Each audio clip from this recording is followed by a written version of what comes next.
Pag-usapan po natin ang 8 sakit na pwede makasama sa utak natin. Para to sa lahat, 40s, 50s, seniors. Importante po to ha. Ano ba yung mga possible health risk at yung mga sakit? Ito overview lang. Yung pagkaulyanin, dementia, Alzheimer's disease, sigarilyo, alak, kahit yung mga high blood, diabetes na kasasama. Pero ang isang pinaka-problema talaga, yung dementia. Okay? Nagkakaulyanin, dementia. Ang pinaka-primary cause ng dementia, ang tawag po Alzheimer's disease. Paano natin malalaman kung nagkakaroon na si nanay, tatay, lolo, lola ng dementia? Very common po to. Oo, halos lahat aabot sa medyo konting makakalimutin. Memory loss, medyo iba na pagkausap mo siya, pati pag-iisip nag-iiba, pati judgment nagkakaiba. Merong ordinary na nakakalimot lang, nakalimutan mo yung cellphone mo, pangalan ng kaibigan mo, okay lang yon. Pero merong dementia. Ang dementia talagang mas serious. Ito yung 10 warning signs na may dementia na. Memory loss na talagang, lalo na yung mga bago lang, ano kinain mo kaninang umaga, nakalimutan na. Hindi na maka-perform ng task, hindi na makatrabaho. Problems with language, hindi na makabasa, hindi na makaintindi. Disorientation, naliligaw na, hindi na niya alam paano uuwi. Poor judgment. Minsan, yung mga may dementia, magaling lang sila mag-ikot-ikot ng salita, pero makikita mo parang wala ng sense eh. Meron nga sinasabi mga anak na pag magulang nila may dementia. Sabi nila, parang yung nanay ko, physically nandun pa yung nanay ko, pero yung utak niya, yung emotion niya, parang nawala na.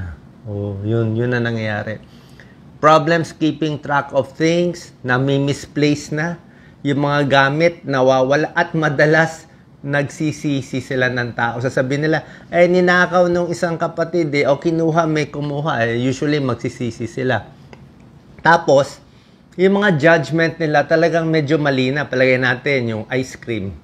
Pwede ilagay na lang sa labas, hindi na sa ref. O yung isang bagay na hindi mo kailangan i-ref, ilalagay niya sa freezer. So parang medyo iba talaga yung ugali. Change in mood and behavior. Minsan nagiging paranoid, kung ano-ano iniisip, naninisi, nagbabago yung kwento. At number 9, nagbabago din nga yung kahit yung sa paningin nila, hindi na sila gano'ng makadecide at hindi na masyado kumakausap sa tao. Parang yung ugali nawawala. Yan ang 10 warning signs natin. So, paano natin malalaman na dementia na pala yung magulang natin, lolo-lola natin, or talagang makakalimutin lang? Okay? May 3 stage yan.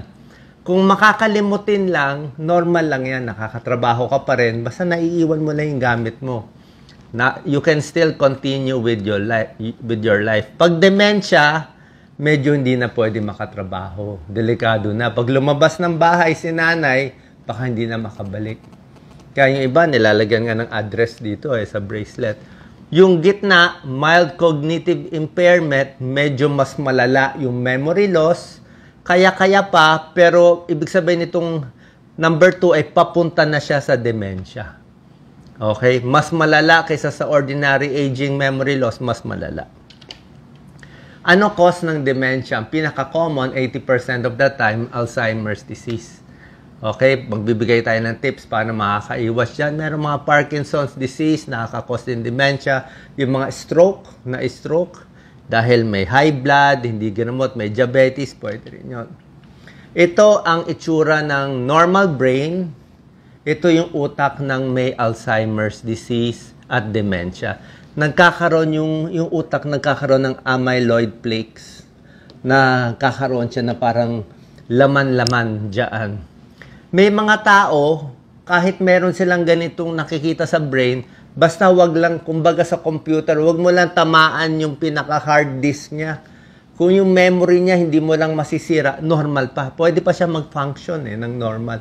Pero may tao, kahit konti lang tong amyloid plaques, tapos tinamaan yung pinaka-utak ng computer natin, nagbabago na ugali.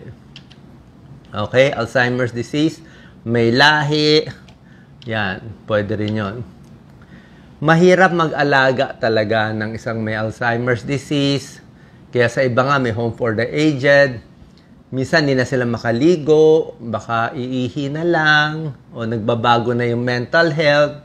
O, bihira naman nakikipag-away, pero yung iba, minsan baka mananakit, meron din ganun eh. Ang hirap mag-alaga po, sobra stressful. Kasi mahal mo sa buhay, iba-iba na sinasabi. Pero minsan naman, yung mga may dementia, may pagkakataon, a few minutes, babalik siya ng normal. Parang nagko-connect. Kung napanood niyo yung The Notebook, dapat pinakita ko yung The Notebook, ganun yung may dementia. Minsan, nawawala, tapos biglang babalik sandali. Minsan, babalik yung nanay mo, magiging may emotion, tapos babalik ulit sa mali-mali sinasabi. So, kailangan tiis lang talaga, wag aawayin yung pasyente kung may Alzheimer's and dementia, o relax lang, tapos dapat positive lang. Kung may maling sinasabi, wag mo na ipilit o i-correct. Kasi mag-aaway lang kayo. Hayaan mo na medyo mali ang sinasabi niya. Basta yung emotion mo positive, nakatawa ka, masaya ka sa kanya, pinapakita mo mahal mo siya, pwede na po yun. May mga gamot for Alzheimer's disease. Doktor nyo na po magbibigay nito, neurologist. So, yan po yung mga risk. So, isa nga yung Alzheimer's, isa naman yung smoking, di ba? Other factors na nakakasira sa utak, sigarilyo. Kasi pag naninigarilyo, magbabara yung mga ugat natin sa utak. Pag tinigil mo sigarilyo, lower risk of heart attack, stroke, and dementia, better brain circulation. Alak, masama din po, oh. Long term, umiinom ng alak, sira ang balance, sira ang utak, memory, coordination. Yung mga may high blood, yung mga may heart disease, kailangan din gagamutin. Oo, kasi papunta rin niya sa stroke and papunta rin sa dementia yan. Alam niyo naman yung mga tips ko sa puso. Pati ang diabetes. Pag hindi na-control ang diabetes, mas mataas ang chance ng Alzheimer's disease, memory loss, kasi nagbabara din yung mga ugat. Brain injury, yan, no? Mag-ingat po. Pag senior na o medyo mahina na, baka matumba sa bahay, mabagok yung ulo. Diba? Pag nabagok, baka magkaroon ng injury. Yan po, ingatan natin. Kahit yung mga gamot, kasi makakalimutin. Mamaya, magkamali yung gamot, ma-overdose ng gamot o ma-underdose yung gamot. Kaya alagaan natin, magulang natin. Minsan, maganda nga sa Pilipinas, marami nag-aalaga sa ibang bansa. Mahirap. Depression. Pag ang may edad, walang kaibigan, mag-isa lang, mas maaga nagkakaroon ng dementia. Kailangan gamitin yung utak. Kung hindi, pag na-depress, mas mabilis. Ang dementia, pwede sa Alzheimer's disease.